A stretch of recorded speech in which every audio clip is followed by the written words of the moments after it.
Depression is so many different things. It's not being able to enjoy a beautiful day. It's not being able to enjoy your work. It's feeling like crying when you don't know why you want to cry. Panic attacks, if you have difficulty breathing sometimes, if you're unable to have relationships. The thing about antidepressants is it doesn't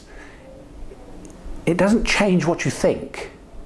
It doesn't change even what you feel. It just reduces the intensity of the feeling. The opposite of being depressed is being relatively well balanced. Life is about dilemma. Life is about feeling conflict inside yourself. It's the dilemma of the choices that you have to make, that you can't make, because if you do A, you can't do B, and if you do B, you can't do A. And if you can bear that, you're well balanced. If thoughts come into your mind that are depressing or worrying or upsetting, what we tend to do is rationalise why we should be thinking about those things.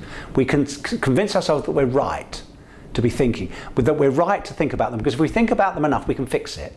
We can fix the past, or we can fix the future. But we can't.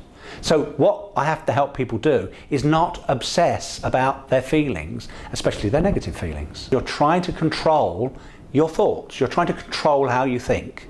So you introduce songs, or you introduce the future, or you try and control other people, or you try and be clever about the past and regret the past. And in fact, what you're doing all the time is regretting the past and worrying about the future and not able to be in the present. I know it's a bit cliched, but you're not able to be in the present because of fear of the future and regret about the past. And that's what leads to depression.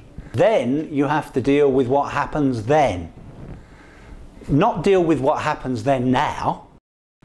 Who knows how you'll feel then, if then ever comes, if that happens. What I'm trying to help people do is observe from above themselves without it having to be analysed, just to notice what they're doing, notice what they're feeling, be aware of it, understand and accept what they're feeling, and see whether they can make choices to do things differently through the techniques and the behavioural observations, as opposed to the intense internal dialogue and analysing that's your problem. This is what you think you're doing to help yourself is not helping you, because you're reading more and more and more books, thinking more and more and more about what you should be doing, as opposed to observing what you do and why you are the way you are. So the answer is to do this much more, to talk regularly, to get these things off your chest and get them into perspective.